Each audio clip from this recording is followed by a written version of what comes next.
Hi, welcome to Unit 7 of Homeland Security Emergency Management 412, Response and Operations Plans.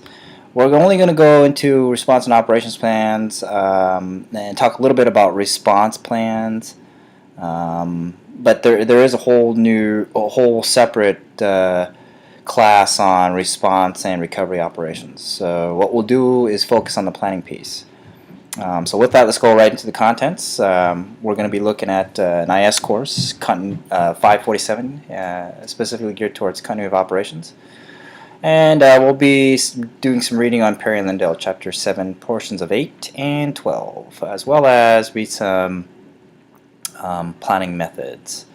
So with that, let's go ahead into the IS course itself. You'll be familiarizing yourself with continuity of operations, and you might ask, why does continuity of operations look at being considered when we're looking at response and operations plans? Well, the goal of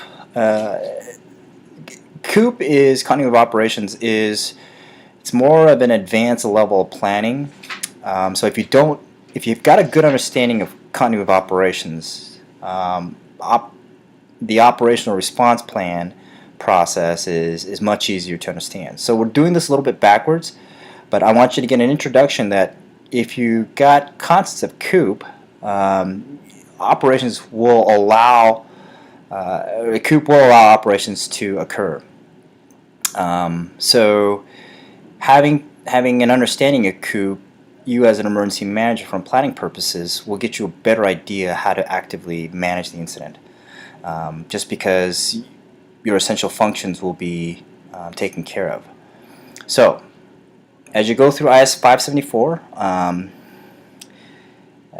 look at from a perspective of, hey, I need to maintain and be able to do emergency management, but while I'm impacted, my agency is impacted in terms of response and operations. Think of it this way. If you've got a catastrophic disaster such as an earthquake in Anchorage or in Fairbanks or an avalanche in Juneau, and it takes out your city hall, it takes out your EOC, just like it did in 9/11, how are you going to maintain your ability to manage the operations? Good question. Well, by doing COOP, you'll be able to do that. So that's why IS 547 is introduced here now.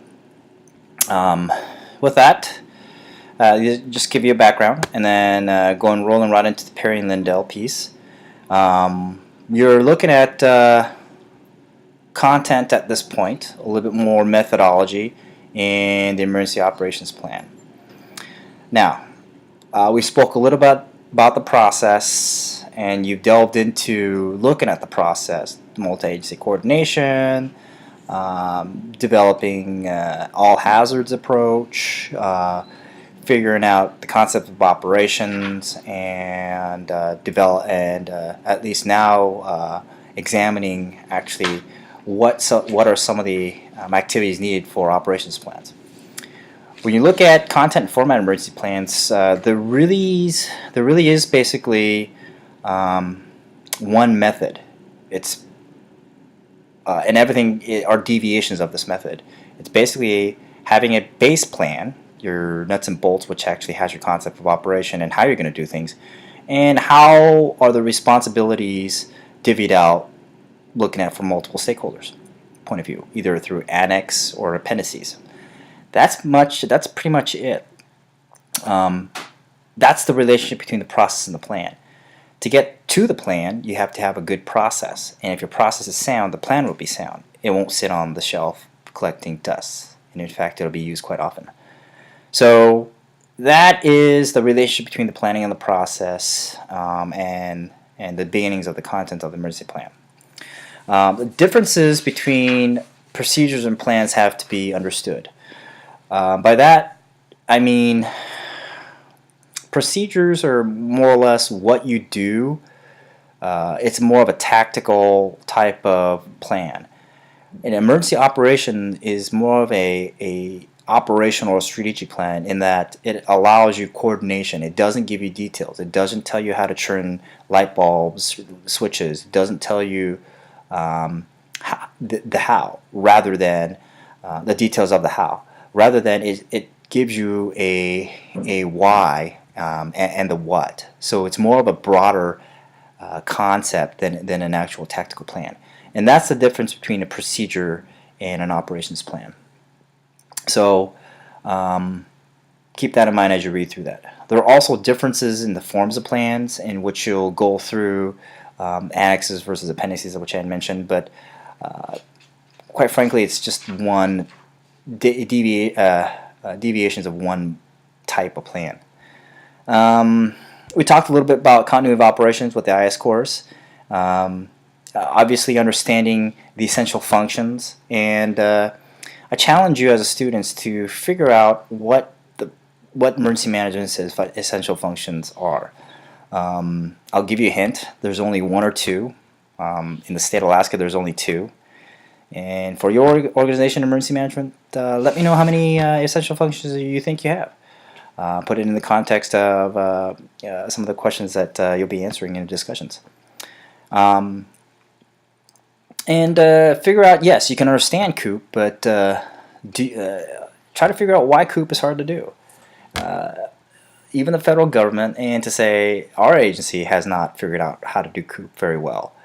It is very challenging, and just because it is complex, is how do you maintain operations when you are impacted? It's an extremely difficult challenge, extremely difficult thing to do. So keep that in mind as you go through continuity of operation planning elements. And then when you read structures, look at it from a perspective of emergency management in terms of coordination and not operations. You don't have the bullets and beans. You're not the responding agency. What you are is coordinating. You have authority to coordinate. You have authority to task. But ultimately, you don't put boots on the ground. So that's what emergency management doesn't do, is operations. In fact, you're a facilitator. So planning from that perspective is difficult for the first responder community. But if you had a community planning background, it's a lot easier to understand. But that's what emergency managers do. And that leads well, though. Just because you have an emergency management background doesn't mean it's a negative thing. In fact, it's actually a positive thing, because now as emergency manager, you're supporting those first responders. The best way to do that. Heavily dependent on logistics and focused on logistics and pushing resources and services out. But that's what emergency management does, is coordinating agencies, coordinating resources to push out support for the local responders. So those are the activities that you should be looking at and keeping track of as you read through the chapters on Perry and Lindell. For the other readings, we're going to look at the Comprehensive Guide, Preparedness or Planning Guide 101 series. It's Emergency Management Homeland Security's standardized way how to plan. And the concept, what we're trying to do is nest plans so that they can have a graduated approach from the local to the state to the federal response. And hence, that's why the Comprehensive Planning Guide was developed, is to get everyone on the same type of planning. It's more of a framework than a guide as we look at procedures versus plans. This is the perfect example to explain this.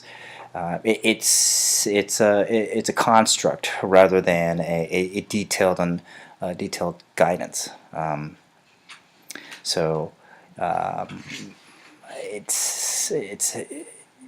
You don't want bias built in, and one of the ways that we do that is creating frameworks rather than strict guidance. So with that, that's what the CPG 101 series does, is allow planning guidance.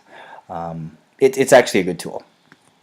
The other thing is the emergency operation planning template that we use at the state. It's a web-based application. It takes the CPG 101 as well as the NIMS concepts and creates a template format, web-based, that allows a planner to have a platform to plan. And we use it quite a bit. The FEMA Region 10, which includes some Northwest states, uses it as well, and we found this tool to be one of the better tools out there to plan. So we'll take a look at that. We'll give you access and play around and see how you would use it as an emergency planner in the local state as well as federal environment. So with that, good luck. I hope to hear in your discussions, and see you in Unit 8.